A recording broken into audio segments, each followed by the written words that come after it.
Hello friends, मैं धीरज पांडे आप सभी को महावीर क्लासेस के यूट्यूब चैनल में पुनः स्वागत करते हैं। देखिए, हम लोग गणित के बारे में कुछ जिक्र किए हैं जो महावीर क्लासेस के यूट्यूब चैनल पर पड़ा है, आप उसको देख सकते हैं। इसके साथ साथ हम लोग चलते हैं विज्ञान की तरफ, साइंस की तरफ, जिसमें हम लोग आज फिजिक्स पढ़ेंगे। फिजिक्स के अंतर्गत हम लोग कुछ बेसिक चीज़ों को पहले जान लेते हैं। बेसिक चीज जानने के बाद सब्जेक्ट वाइज आपका जो भी होगा उसका हम लोग जिक्र करेंगे। देखिए, बिना देर की हम लोग चलते हैं, चैनल को फटाफट सब्सक्राइब कर लीजिए। देखिए, यहाँ पर हम लोग आज पढ़ेंगे ध्वनि और साउंड। ध्वनि का मतलब होता है आपका साउंड, आवाज। ध्वनि के बारे में आज हम लोग जिक्र करेंगे।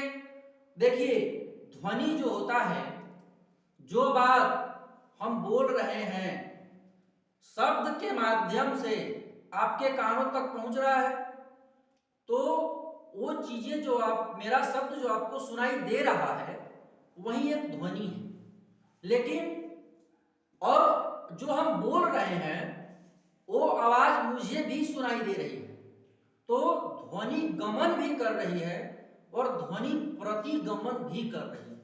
तो कहने का मतलब है कि जो साउंड या आवाज है आपके पास जो पहुंच रहा है मेरा शब्द, और वो शब्द जो मुझे भी सुनाई दे रहा है वो ध्वनि है। लेकिन ध्वनि प्रकट कहां से होती है? देखिए, ध्वनि जो होती है यह एक ऊर्जा का रूप होता है। कहने का मतलब है कि बिना ऊर्जा के हम ध्वनि को प्रकट नहीं कर सकते हैं। तो यहां पर पहला टॉपिक का कहीं है कि ध्वनि ऊर्जा का वह रूप है जिससे हमें सुनाई देता है। तो जब आपके अंदर ऊर्जा है तो ध्वनि का गमन और प्रतिगमन हो सकता है। अगर ऊर्जा नहीं है तो ध्वनि का न गमन होगा न प्रतिगमन होगा, मतलब ध्वनि प्रकट होगा ही नहीं। जैसे देखिए, आपका मोबाइल है, मोबाइल का अगर बैटरी फुल चार्ज है तो आपका मोबाइल साउंड भी देगा, आप उसको देख भी सकते हैं। तो कहने का मतलब है कि बैटरी जो है मोबाइल का एक ऊर्जा है। अगर बैटरी समाप्त हो गया तो मोबाइल की ऊर्जा खत्म हो गई, तो वहां पर जो है आपका ध्वनि काम नहीं करेगा। तो ना ध्वनि काम करेगा ना आप उसको देख सकते हैं। तो एक तरह से ऊर्जा के माध्यम से हम लोग ध्वनि को प्रकट कर सकते हैं। मान लीजिए कोई एक कमजोर व्यक्ति है जो खाया पिया नहीं है, उसके अंदर ऊर्जा की कमी है, देखते होंगे अपने गांव घरों में उसकी आवाज जो निकलती है एकदम धीरे धीरे निकलती है। लेकिन जो खा पी एकदम तगड़ा है उसकी आवाज उसके अपेक्षा तेज निकलती है। तो कहने का मतलब है कि ध्वनि तभी निकलेगी जब ऊर्जा रहेगा। ऊर्जा की उपस्थिति में ध्वनि की जो है गमन और प्रतिगमन होती है। आइए आगे देखते हैं, अगला पॉइंट कह रहा है कि ध्वनि तरंगों के रूप में गमन करती है। ध्वनि जो है ऐसे गमन प्रतिगमन नहीं करती है, उसके अंदर एक तरंग होता है। तरंग के माध्यम से ही ध्वनि का गमन और प्रतिगमन दोनों होता है। जो बात आप बोल रहे हैं उसमें कंपन है, या जो बात आप बोल रहे हैं वो सीधी जा रही है, या वो बात टकरा करके फिर आपके पास आ रही है। ध्वनि का यही गमन और प्रतिगमन है, और यह तरंगों में गमन और प्रतिगमन करती है। तरंग तो है दो प्रकार का होता है, एक आपका होता है अनुदैर्घ्य तरंग और एक आपका होता है अनुप्रस्थ तरंग। तो अनुदैर्घ्य तरंग के अंतर्गत ध्वनि जो है एक ही दिशा में गमन और प्रतिगमन करती है। देखिए, अनुदैर्घ्य तरंग जो होता है जिसमें ध्वनि एक ही दिशा में गमन और प्रतिगमन करती है उसे हम लोग अनुदैर्घ्य तरंग कहते हैं। तो कहने का मतलब है कि हम जो बात बोल रहे हैं किसी एक दिशा में गमन कर रही है, या जो ध्वनि आ रही है आपके पास किसी एक दिशा से आ रही है। मान लीजिए अगर किसी बगल के गांव में साउंड या डीजे बज रहा है, या कहीं भी डीजे बज रहा हो, तो वो अगर आपके पास कानों की ओर पहुंच रहा है तो आप अनुमान लगाते हैं कि आवाज किस दिशा से आ रही है। तो आप जब उसको पता लगा लेते हैं तो उसका मेन कारण क्या है? अनुदैर्घ्य तरंग। अनुदैर्घ्य तरंग के द्वारा आप उस ध्वनि की दिशा को पता लगा सकते हैं कि वो ध्वनि किस दिशा से हमारे पास आ रही है। और यहां पर एक अनुप्रस्थ तरंग है। अनुप्रस्थ तरंग जो होता है वो आपका एक दिशा में नहीं बल्कि ऊपर और नीचे की ओर गमन और प्रतिगमन करता है। ऊपर और नीचे की ओर यानी कि समकोण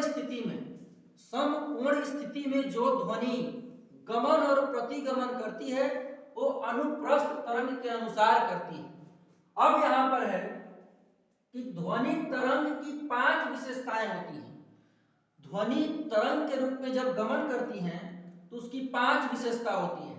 पहला आपका तरंग दैर्घ्य है, दूसरा आयाम है, तीसरा आवर्त काल है, चौथा आवृत्ति है और पांचवा वेग है, जिसके बारे में आप लोग थोड़ा थोड़ा जानते ही होंगे, ये भले चार आपके लिए नए लगते होंगे।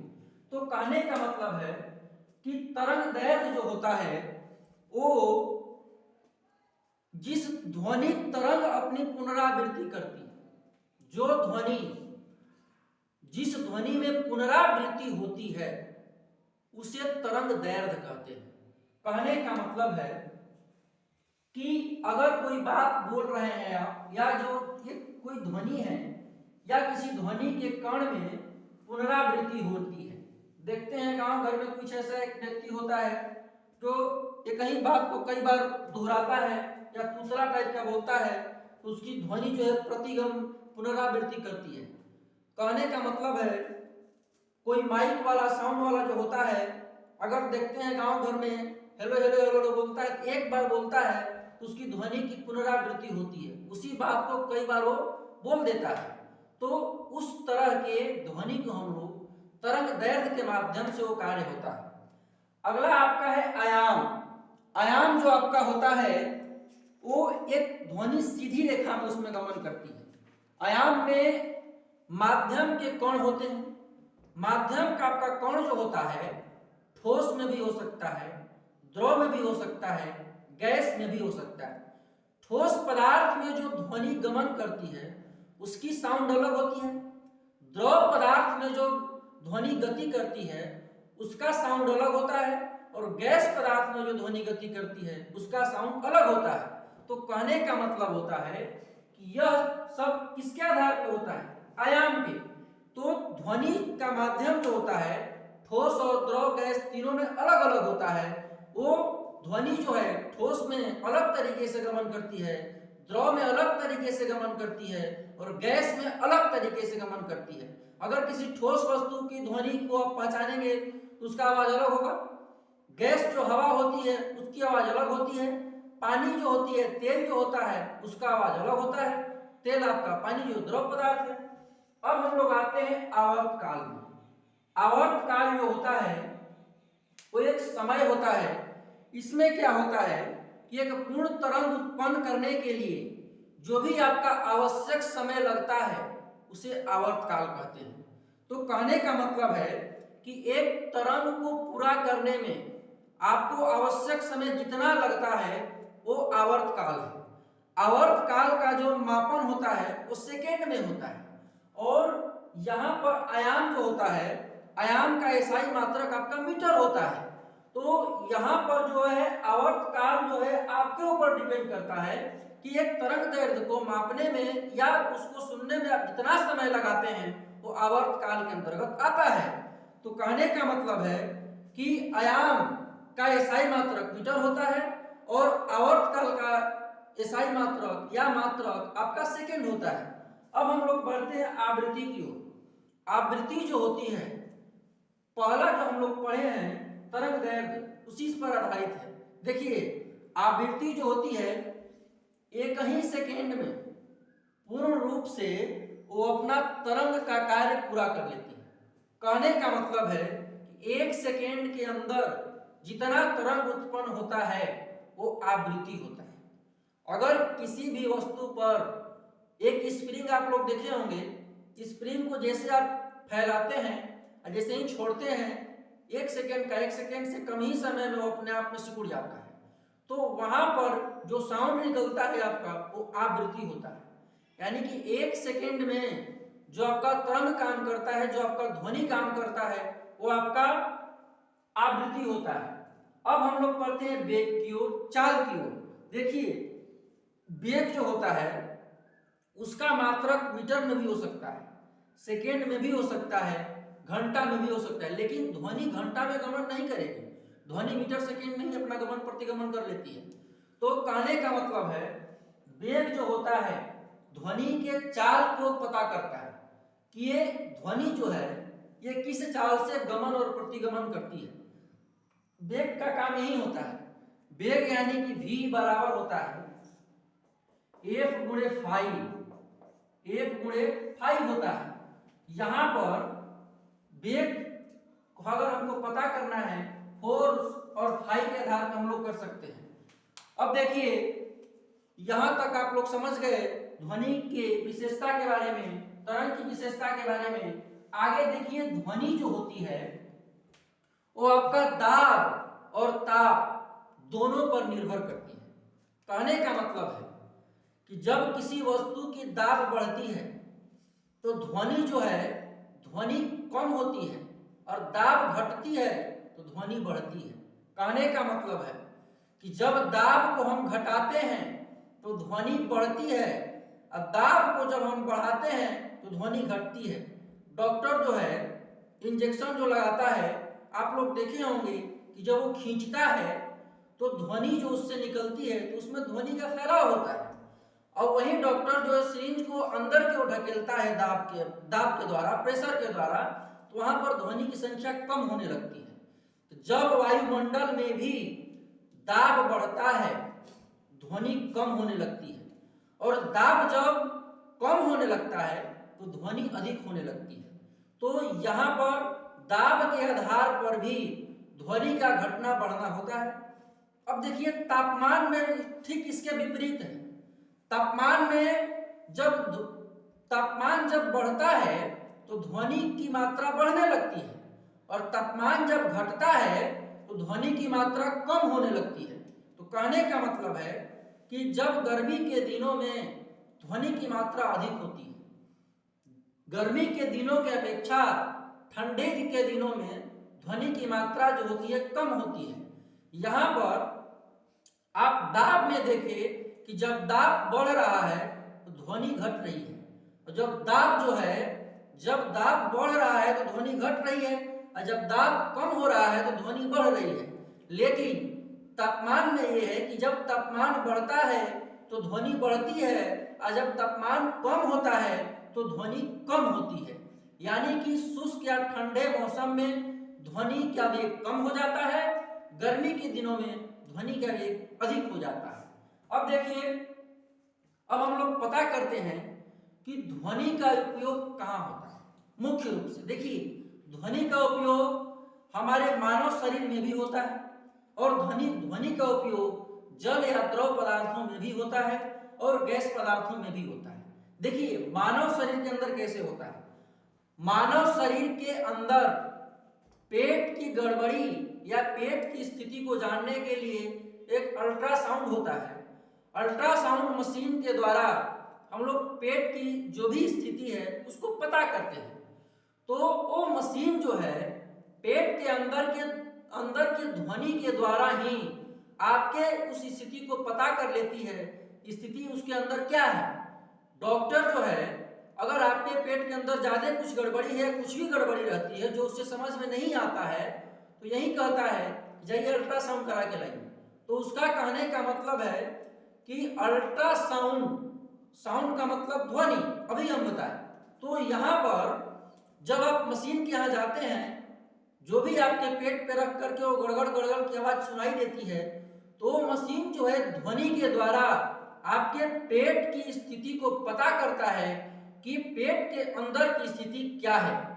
क्योंकि एक स्वस्थ व्यक्ति के अंदर के पेट की जो स्थिति होती है वो सामान्य होती है। जब स्थिति गड़बड़ हो जाती है तो वहीं ध्वनि में थोड़ा बदलाव आ जाता है, जिसके द्वारा अल्ट्रासाउंड मशीन पकड़ लेता है कि पेट के अंदर यही एक कमी है, जिस कमी को स्क्रीन पे दिखा करके प्रिंट के द्वारा उसको हम लोग निकाल लेते हैं। अब एक होता है सुनार, एक आप यंत्र का नाम सुने होंगे। ये सुनार यंत्र का काम है कि आपका जो भी द्रव्य है, यानी कि बड़े बड़े नदियों में की गहराई को अगर पता करना होता है इस सुनार यंत्र का प्रयोग किया जाता है। सुनार का काम यह है नदी के अंदर कितनी गहराई है, समुद्र की गहराई को मापने का एक प्रमुख यंत्र सुनार होता है, जिसके द्वारा समुद्र की गहराई को हम लोग माप लेते हैं। बड़े बड़े नदियों में ट्रांसपोर्ट का जो काम होता है शिप के द्वारा, जहाज के द्वारा, सभी जहाजों में सुनार लगा रहता है। सुनार जो काम करता है वो ध्वनि के आधार पर ही करता है।